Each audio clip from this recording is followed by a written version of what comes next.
¿Qué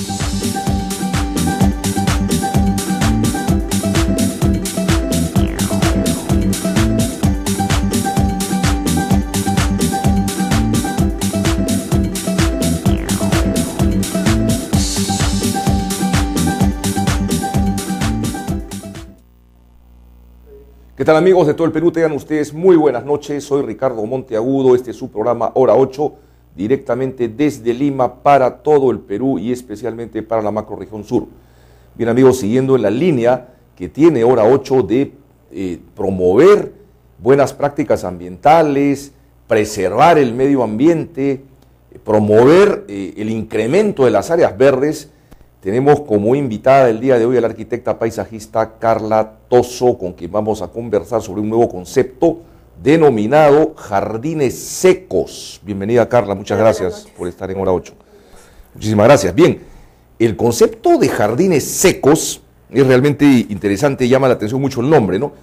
Y además tiene otro nombre científico que es jardín xerófito. Xerófito. Quisiera que por favor nos expliques qué son jardines xerófitos o jardines secos. Los jardines xerófitos vienen de la palabra xero, seco, y fito, de plantas.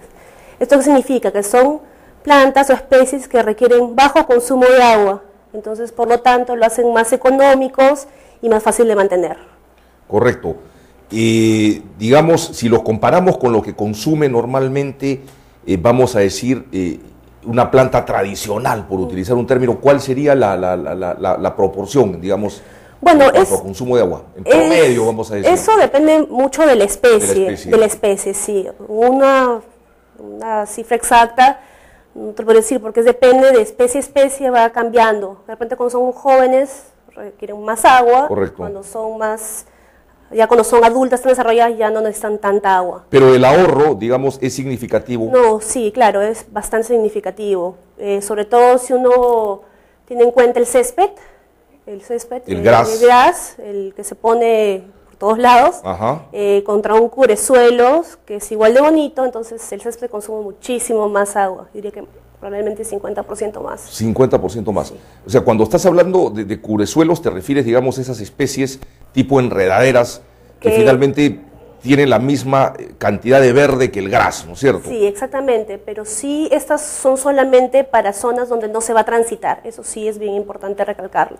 Ya, correcto. Entonces, básicamente el concepto que tú estás tratando de promover es que la gente, sobre todo en ciudades como Lima, o en ciudades de la costa, ¿no es cierto?, que carecen de agua, empiece a tener en sus domicilios y también las municipalidades promuevan en la vía pública este tipo de jardines secos. Sí, exactamente. Sería bueno promover este tipo de plantas contra otras que consumen muchísima agua y que finalmente nos cuesta a todos. Sobre todo cuando hay distritos en Lima donde no tienen agua y en Lima no llueve. Claro. Anualmente son solamente 7 milímetros anuales de agua y se usa muchas veces, no digo en municipalidades, sino en uso doméstico, agua potable para utilizar en nuestros jardines y eso no está bien. Claro. Entonces, tenemos que tener una conciencia con la gente que no tiene agua. De ahorro de agua, es muy importante. O sea, tú estás vendiendo una idea que no solamente promueve, digamos, el cuidado del medio ambiente, sino también, esto es lo más importante, digamos, el ahorro de agua, que es un tema que en Hora 8 nosotros sistemáticamente todos tenemos que tener responsabilidad de ahorrar agua para que todos tengamos en el futuro. Correcto. Ahora, tú como profesional, como arquitecto, digamos, brindas este servicio básicamente en la ciudad de Lima a nivel de casas, de familia. Claro. ¿Podrías comentarnos algunas experiencias que hayas realizado?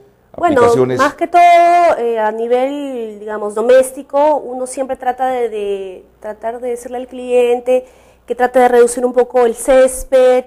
A veces hay gente que sí lo acepta, a veces que no. Principalmente es cuando no hay las zonas que no se van a utilizar para ni recrearse ni para pisarlas, tratar de usar estos cubresuelos. Pero sobre todo, más importante de eso es implementar un sistema de riego eficiente.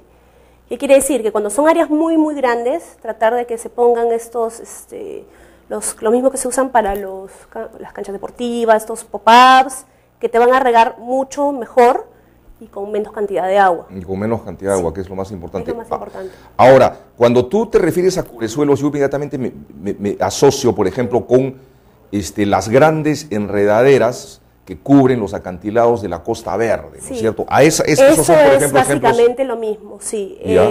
Por supuesto que hay un montón de especies, Me imagino. cada una diferente, con diferentes hojitas, diferentes texturas, diferentes flores. Flores. Sí, hay unas que son verdes nada más, Ya. pero básicamente son estas que son al ras del suelo, que no ocupan mucho espacio y que hacen igual, digamos, la idea de lo verde. Correcto.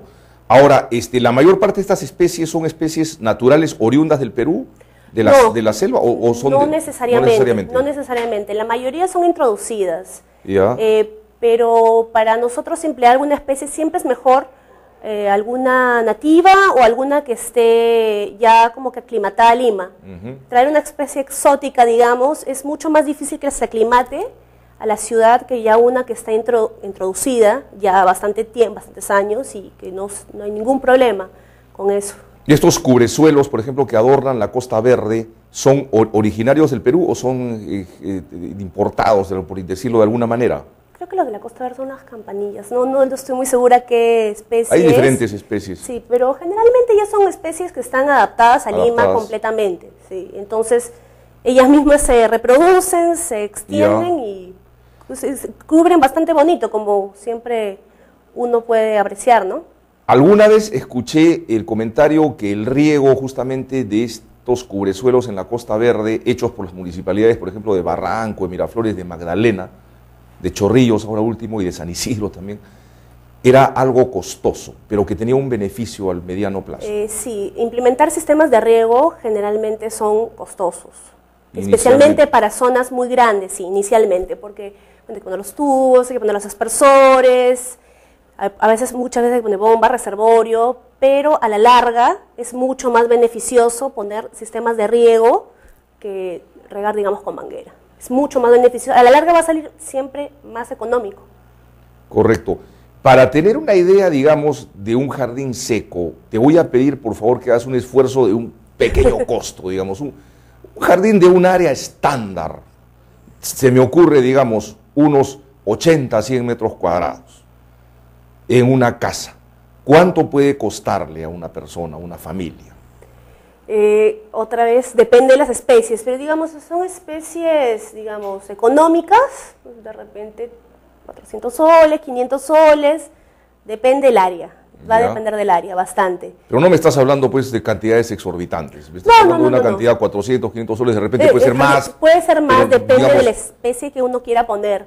Ahora, si pone, por ejemplo, árbol, depende también uno cómo compra las plantas. Si la compra pequeñita, cuesta Ya. mucho, te puede costar un sol. Si la compras de 1,5 metros, te puede costar 25 soles. Correcto. Depende de uno lo que implemente.